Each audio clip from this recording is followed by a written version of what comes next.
First off, state your name. What's the deal, world? This is PackFM representing Q5 Music, Dominion in the play. Yes, sir. What up? Alright, so how did you hating rappers become so public? You know, it seems like you said it one time and it just caught on. Yeah, I mean, it's the truth though. You know, I really fucking hate rappers. And I think a lot of people actually feel the same way, which is why it caught on. You know, like if it would have been some shit out of the blue, then people would have really just dismissed it. But I think the fact of the matter is, so many rappers are bullshitting, and people do understand that they have a standard when it comes to listening to music. And if somebody actually speaks out against that, they're gonna latch onto it because they feel the same way. Like that's the only thing that really catches on in any form of medium or whatever. Is things that people can relate to and people agree with. You know what I'm saying? So you think that that by you saying that you hate rappers could like potentially pigeonhole you as like a bitter MC or turn this into a gimmick versus you just stating what you feel?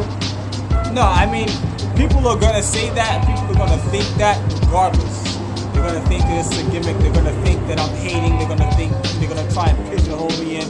But the truth of the matter is, I'm just expressing myself through the music, and these are just my thoughts. This is how I really feel. Like, I really fucking hate rappers. You see me inside the fucking spot with 8 million other rappers, you really see that I stand the fuck away from you because I really fucking hate rappers. You know what I'm saying? Like, I can't stand a lot of the shit that goes on.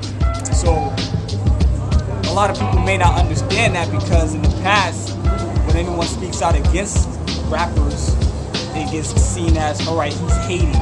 And they just don't understand that it's a real emotion and it's a real feeling that I just can't stand the shit that goes on. I can't stand the fact that a lot of these rappers would rather be seen than heard. You know what I'm saying? Like, these rappers out here now, they'd rather say, alright, fine, yeah, I rap, but they don't really want to work on their rhymes. And like, there's just so many things that goes on with it that I just don't agree with. And I felt like if I feel this strongly about it, I have to speak up. You know what I'm saying? So, yeah, you're gonna think that if you don't really understand, you don't listen. Like I was saying before, you can think all that, but it doesn't negate the truth. It doesn't negate the things that I'm actually saying. The things that I'm actually saying are really true. I'm really giving my honest perspective on the scene and the culture and where it's at right now and where these MCs are right now. So, you know, the last show I shot was at Southpaw, Dominion show. You didn't bring out the spray paint. You still bring out the spray paint in shows?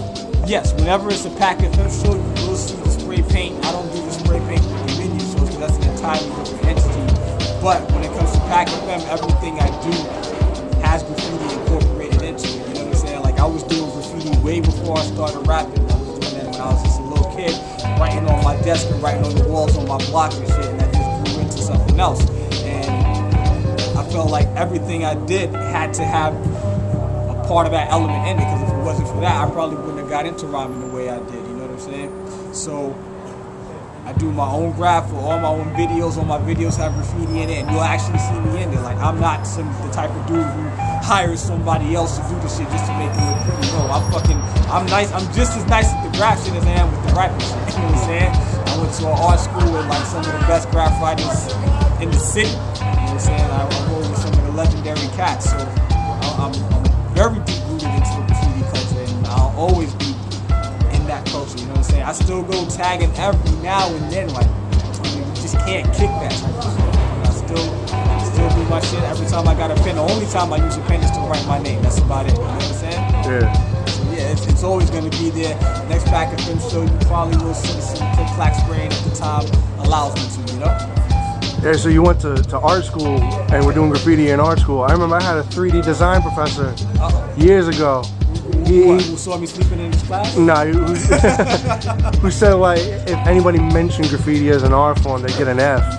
Really? Yeah, this dude was off the rocker. He's got to be out of his fucking mind. Listen, graffiti is an extremely difficult art form. Like, first of all, you don't have the same type of control you have with a spray can that you do with a brush. So to be able to master that and create some of the beautiful, and I really mean beautiful works of art that these guys have created, you have to have an extreme talent. And there's a lot, like anything that they teach you in art school, and I know this because I've been in art school since I was 12 years old, until I was finished. Every school I went to was an art school. You know all the things that they teach you in art is incorporated as far as color theories and all the type of shit. Is you find that in graffiti. You know what I'm saying? So you can't tell me graffiti is not an art form. Now, writing on the wall isn't necessarily an art form. Like if I just go up here and write PackFM right there, no, that's not necessarily art. That's just tag it up, and that's part of the graffiti culture. But as far as the pieces and even the way that you write your name involves some sort of art form. You know what I'm saying? Like, so you have to give it the respect. You may not like certain aspects of the culture. You may not like the fact that a lot of people vandalize and try and call that art. No, I don't consider that art, but that's more of, let's say, your canvas as opposed to the message. You know what I'm saying? So that's just straight bullshit, and he's playing himself, because if you were to tell fucking, if Picasso was alive, he'd be like, well, you're using a fucking computer. You know what I'm saying? He's like, he'd probably say that's not art. You didn't really create that, you just programmed that to look good. You know what I'm saying? Now, I have respect for 3D art too, because, you know, when I was at SVA, that's what I was trying to study. So I have respect for that too, but I think people need to respect all visual arts, you know, and all different forms of media, because it really takes some talent.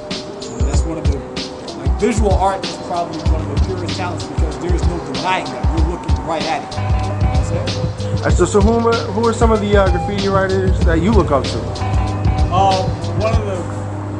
One of my biggest influence, honestly, and I'm happy to say that he's actually a good friend right now, is Chino BYI. Because when I was a kid, literally, like, because we grew up, he's from the neighborhood that I grew up in. And I would wake up and, like, he's a tall dude, he's like that big. So I didn't know that, you know, when you're in graffiti, like, a lot of the people, you just see their names. So anyway, as a kid, I would walk out and I would see this motherfucker's name like 8 feet up in the air, and I'm like, how the fuck did he get up there? You know what I'm saying? Not knowing he probably just went like this.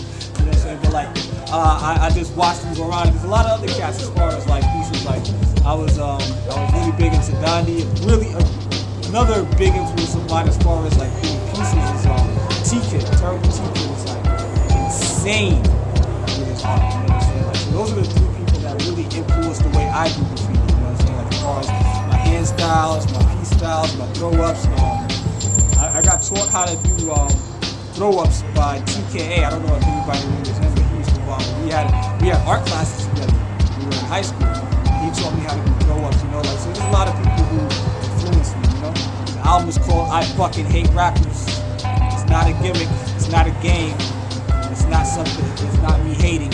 Actually, it is me hating. I fucking hate it. Nah, seriously, the album is really crazy, and I'll tell you this much. Don't expect 15 tracks of me saying, oh, I fucking hate rappers and complaining about hip-hop. That's not what the album is about at all. The album is pure expression. It's me dedicating myself as an MC to writing the best rhymes that I possibly could and putting it into good music that people should want to listen to. And it's me expressing the thoughts in my mind. Like, the first album was me letting people know who I am. This album right here is expressing how I've been shaped since then. You know what I'm saying? So I might be talking about how I fucking hate rappers, or I might be talking about how I'll beat the shit out of the next big motherfucker that's next to me. It doesn't really matter what it is, you know what I'm saying? But it's me combining skillful lyricism with concepts, you know what I'm saying? Like, a lot of people sacrifice that when they make music. So I'm making sure that as a rapper, I feel it's my duty not to sacrifice that at all. So when you get the album, you're guaranteed to hear songs that you're going to want to hear every day. You're guaranteed to hear banging ass beats, but you're also guaranteed to hear quotable rhymes. Line, line, line, line. That's what your duty as an MC